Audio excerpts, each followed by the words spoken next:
சகாய John Peter Bible news மூலமாக உங்களை சந்திப்பதில் மிகுந்த சந்தோஷம் அடைகிறேன். கிழக்கிலே இருந்து வந்த சாஸ்திரிகளுக்கு காணப்பட்ட நட்சத்திரம் யூதருக்கு ராஜாவாக பிறந்திருக்கிறவருடையதுதான் என்று எப்படி தெரிந்தது? அந்த நட்சத்திரத்தை எப்படி அடையாளம் கண்டுகொண்டனர் என்பதை குறித்த விளக்கத்தை நாம் பார்க்கலாம். பதில் என்ன அப்படின்னா, 2 வேத வல்லுநர்களின் கருத்துகள் இருக்கிறது. அந்த கருத்துக்களை நாம் பார்க்கலாம். முதல் கருத்து என்னன்னா, பழங்காலங்களிலே புதிய நட்சத்திரம் அல்லது வால் நட்சத்திரத்தின் தோற்றம் சில குறிப்பிடத்தக்க நிகழ்வுகளின் சகுனமாக கருதப்படுகிறது. புகழ்பெற்ற மனிதர்களின் பிறப்பு அல்லது இறப்பு போன்ற பல தோற்றங்கள் ரோமானிய வரலாற்று ஆசிரியர்களால் பதிவு செய்யப்பட்டுள்ளன. அதாவது ஜூலியஸ் சீசர் அப்படின்னு இருக்க, அந்த ஜூலியஸ் சீசரின் மரணத்தின் போது ஒரு வால் நட்சத்திரம் வானத்தில் தோன்றி 7 நாட்கள் பிரகாசித்ததாக அவர்கள் கூறுகிறார்கள். இந்த ஞானிகள் நீண்ட காலமாக எதிர்பார்க்கப்பட்ட இளவரசர் பிறந்தார் என்பதற்கு இது ஒரு சான்றாகவும் கருதப்படுகிறது. என்னாகமம் 24ஆம் அதிகாரம் 17வது வசனத்துல பிழையாம் உரைத்த தீர்க்க தரிசனம், யாக்கோப்பிலிருந்து ஒரு நட்சத்திரம் உதிக்கும் என்று அந்த தீர்க்க தரிசனத்திலே பார்க்க முடியும். இந்த யாக்கோப்பிலிருந்து ஒரு நட்சத்திரம் உதிக்கும் போன்றவற்றின் மூலம் அவர்கள் இந்த நம்பிக்கைக்கு வழி நடத்தப்பட்டிருக்கலாம். இந்த நட்சத்திரம் என்னவென்று தெரியவில்லை. அதை பற்றி பல யூகங்கள் இருக்கிறது. ஆனால் அது பற்றி எதுவும் வேதத்தில் விளக்கப்படவில்லை. கிழக்கிலிருந்து சாஸ்திரிகள் வந்தார்கள், நட்சத்திரத்தை பார்த்து வந்தார்கள் மாத்திரமே இருக்கு. அதுக்குரிய விளக்கம் எதுவுமே வேதாகமத்துல இல்லை. ஒரு நட்சத்திரம் என்று பொதுவாக குறிப்பிடுவது நாம் நினைக்க கூடாது. நட்சத்திரம் ஒன்னா அல்லது எத்தனை வந்ததுன்னு எனக்கு தெரியாது. நட்சத்திரங்கள் வானத்தில் நிலைத்திருக்கும் பரந்த கோள்கள். அவற்றில் ஒன்று ஞானிகளை வழிநடத்த அனுப்பப்பட்டது என்று கருதுவது அபத்தமானது. இது ஒரு ஒளிரும் தோற்றம் அல்லது விண்கற்கள் ஒரு சில சமயங்கள்ல வானத்திலிருந்து விழுவதை நம்ம என்ன பண்ண முடியும், பார்க்க முடியும். அதை அந்த சாஸ்திரிகள் பார்த்திருக்கலாம். அது அவர்களை எருசலேமுக்கு போகும்படியாக வழிநடத்தியதாக கணக்கு செய்திருக்கலாம். லூக்கா 2ஆம் அதிகாரம் 9வது வசனத்தை எடுத்து வாசித்து பாருங்க. அவ்வேளையில் கர்த்தருடைய தூதன் அவர்களிடத்தில் வந்து நின்றான். கர்த்தருடைய மகிமை அவர்களை சுற்றிலும் பிரகாசித்தது. அவர்கள் மிகவும் பயந்தார்கள். யாருக்கு முன்னாடி வந்து நின்றார்கள்? சாஸ்திரிகளுக்கு அது சொல்லல. மந்தையை காத்து கொண்டிருந்த மேய்ப்பர்களுக்கு வந்து என்னப்பனா தூதன் காமிச்சான். அதாவது சாஸ்திரிகளுக்கு தூதனானவன் வந்து சொன்னாரா அப்படின்னு பார்த்தா சொல்லல. மேய்ப்பர்களுக்கு என்னப்பனா தூதனானவன் வந்து சொல்லி மேசியா பிறக்க போகிற செய்தியை அறிவித்தார்கள். இன்னொரு கருத்து, 2வது கருத்து என்னன்னா, நட்சத்திரங்கள் கிரகங்கள் அமைந்துள்ள இடம் மற்றும் அதனுடைய வகைகள் மக்களின் வாழ்க்கையை பாதிக்கிறது என்பது இன்னொரு வகையான ஒரு நம்பிக்கை. ஏசாயா 47:13 நட்சத்திர பலன்களை பின்பற்றுவது பைபிளில் கண்டனம் செய்யப்பட்டுள்ளது. அப்படிதானே? நீங்க யார் மீது நம்பிக்கை வச்சிருக்கீங்க? கர்த்தராகிய இயேசு கிறிஸ்துவின் மீது. சாஸ்திரிகள் மீதோ அல்லது மற்ற ஆளுகள் மீது என்னப்பனா நம்பிக்கை வைக்க கூடாது. சரிங்களா? வால் நட்சத்திரத்தை பார்த்து அது மேல நம்பிக்கை வச்சா கிறிஸ்துவின் மீது வைத்திருக்கிற நம்பிக்கை தோற்று போய்விடும். இப்ப இந்த வசனத்தை நீங்கள் வாசிக்கும் போது புரிந்து கொள்ளலாம். ஏசாயா 47:13 வாசிக்கலாம். உன் திரளான யோசனைகளினால் நீ இளைத்து போனாய். இப்பொழுதும் ஜோசியரும் நட்சத்திரம் பார்க்கிறவர்களும் அமாவாசை கணிக்கிறவர்களும் எழும்பி உனக்கு நேரிடுகிறவைகளுக்கு உன்னை விலக்கி ரட்சிக்கட்டும். அதாவது நட்சத்திரத்தை பத்தி இதுல சொல்லப்பட்டிருக்கா? நட்சத்திர பலன்களை பின்பற்றலாமா, பின்பற்றக்கூடாதா?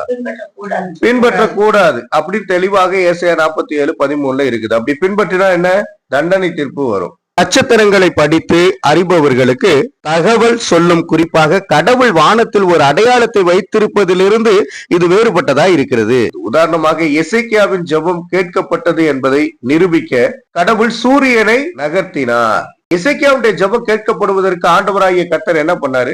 சூரியனை நகர்த்தினார். ஏசாயா 38ஆம் அதிகாரம் 8வது வசனத்துல 10 பாகை பின்னிட்டு திரும்பியது அப்படின்னு நம்ம வாசிக்க முடியும். சூரியனின் நகர்வு எசேக்கியாவின் வாழ்க்கையை பாதிக்கவில்லை. ஆனால் எசேக்கியாவுக்கு ஒரு அடையாளத்தை கொடுக்க கடவுள் வானத்தை பயன்படுத்தினார். சாஸ்திரிகள் யூதர்களுக்கு அரசனாக பிறந்தவர் எங்கே? கிழக்கில் அவருடைய நட்சத்திரத்தை கண்டு அவரை வணங்க வந்தோம் என்று கூறினார்கள். மத்தேயு 2ஆம் அதிகாரம் 2வது வசனத்துல நீங்கள் வாசிக்கும் பொழுது அந்த சாஸ்திரிகள் சொல்றாங்க, யூதருக்கு ராஜாவாக பிறந்தவர் எங்கே? கிழக்கில் அவருடைய நட்சத்திரத்தை கண்டு. நல்ல கவனிங்க, கிழக்கிலே யாருடைய நட்சத்திரத்தை கண்டார்களா?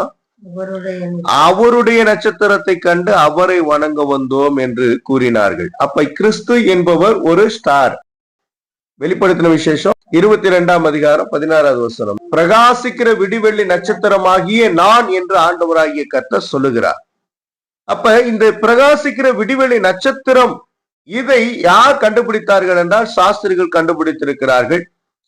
ஏனென்று சொன்னால் அவர்கள் பயன்படுத்தும் போது இந்த வார்த்தையை கவனிக்க வேண்டும். கிழக்கில் அவருடைய நட்சத்திரத்தை கண்டு அவரை வணங்க வந்தோம். பிரகாசமுள்ள விடிவெளி நட்சத்திரமா இருக்கிறேன். பிரகாசமுள்ள விடிவெள்ளி நட்சத்திரமா இருக்கிறேன் என்று ஆண்டவராகிய கர்த்தர் சொல்லுகிறார். அப்ப இங்கே நான் பார்க்கும் பொழுது அவருடைய நட்சத்திரத்தை கண்டு நாங்கள் வந்தோம் அப்படிங்கிறாங்க. அப்ப பூமியில அவர் மனிதனாய் பிறந்தார். அதற்கு முன்னாடி என்ன பண்ண பரலோகத்தில் இருந்தார். ஆனா அவருக்குன்னு ஒரு நட்சத்திரம் தனியா ஸ்பெஷலா இருக்கிறது என்பதை இதுல நம்ம புரிந்து கொள்ள முடியும். யூதர்களின் ராஜா பிறந்தார் என்ற உண்மையை அறிவித்த ஒரு அடையாளத்தை அவர்கள் தேடிக்கொண்டிருந்தார்கள். அவர்கள் எப்படி அந்த நம்பிக்கைக்கு வந்தார்கள் என்ற பதிவு வேதாகமத்துல இல்ல. கடவுள் ஏதோ ஒரு வகையில இதற்கு பின்னால இருந்தார் என்பதும் இயேசுவின் பிறப்பு சாதாரணமானது அல்ல என்பதற்கான ஆதாரத்தை இந்த புத்தகத்திலே நாம் வாசிக்க முடியும். சாஸ்திரிகள் 3 பேர் இல்ல, 300க்கு மேற்பட்டவர்கள் என்பதை ஒரு பதிவுல நம்ம பார்த்தோம். என்னாகமம் 24ஆம் அதிகாரம் அதனுடைய 17வது வசனத்தை வாசிக்கும் போது புரிந்து கொள்ள முடியும். ஏன்னா யாக்கோப்பிலிருந்து ஒரு நட்சத்திரம் உதிக்கும் என்பதை நாம் பார்க்க முடியும். அந்த நட்சத்திரம் யாருன்னா இயேசு கிறிஸ்து என்பதை நாம் புரிந்து கொள்ள முடியும். என்னாகமம் 24ஆம் அதிகாரம் அதனுடைய 17வது வசனத்தை இப்பொழுது வாசிக்க கேட்போம். அவரை காண்பேன், இப்பொழுது அல்ல, அவரை தரிசிப்பேன், சமீபமாய் அல்ல. ஒரு நட்சத்திரம் யாக்கோபிலிருந்து உதிக்கும், ஒரு செங்கோல் இஸ்ரவேலில் இருந்து எழும்பும். அது மோவாபின் எல்லைகளை நொறுக்கி சேத் புத்திரர் எல்லாரையும் நிர்மூலமாக்கும். மோசே எழுதி வச்சிட்டார், ஒரு நட்சத்திரத்தை காண்பேன், ஆனா இப்ப இல்ல, யாக்கோபிலிருந்து அந்த நட்சத்திரம் உதிக்கும். ஒரு செங்கோல் இஸ்ரவேலிலிருந்து எழும்பும், அது மோவாபின் எல்லைகளை நொறுக்கி சேத் புத்திரர் எல்லாரையும் நிர்மூலமாக்கும். இது யாருக்கு உரைக்கப்பட்டதுன்னா இயேசு கிறிஸ்துவை பற்றி சொல்லப்பட்டிருக்கிற ஒரு தீர்க்க தரிசன வார்த்தை. ஏசாயா 60ஆம் அதிகாரம் அதனுடைய 3வது வசனத்துல வாசிக்கும் போது மேசியாவின் பிறப்பை அறிவிக்க புறஜாதியார்கள் உதவுவார்கள் என்றும் வேதம் குறிப்பிடுகிறது. இந்த புறஜாதியார்கள் யார் அப்படின்னா இந்த சாஸ்திரிகள் அறிவிக்கிறதை நாம் பார்க்கிறோம் அல்லவா. இதற்குரிய தீர்க்க தரிசன வார்த்தை முன்னே அறிவிக்கப்பட்டிருக்கிறது. உன் வெளிச்சத்தின் இடத்துக்கு ஜாதிகளும் உதிக்கிற உன் ஒளியின் இடத்துக்கு ராஜாக்களும் நடந்து வருவார்கள். தானியேல் மற்றும் இஸ்ரவேலர்களின் சிறைபிடிக்கப்பட்ட காலத்திலிருந்து சொல்லப்பட்டதாக இவைகள் இருக்கலாம். அதாவது மேதியர்களுடைய ஆட்சியின் கீழ் வாழ்ந்த இடத்திலிருந்து இந்த கிழக்கத்திய சாஸ்திரிகள் வந்ததாக தெரிகிறது. இவர்கள் எங்கிருந்து வந்திருப்பாங்க அப்படின்னா நிறைய இடங்கள்ல இருந்து என்ன பண்ண போயிருக்கிறாங்க. இருந்தாலும் அந்த மேதியர்களின் ஆட்சியின் கீழ் வாழ்ந்த இடத்திலிருந்து சாஸ்திரிகள் வந்ததாக தெரிகிறது. சாஸ்திரிகள் பின்பற்றி வந்தது சாதாரண நட்சத்திரம் அல்ல. இவர்கள் எருசலேமை விட்டு வெளியேறிய போது கிழக்கிலே கண்ட நட்சத்திரம் அவர்களுக்கு முன்னால் செல்வதாக பார்க்கிறோம்.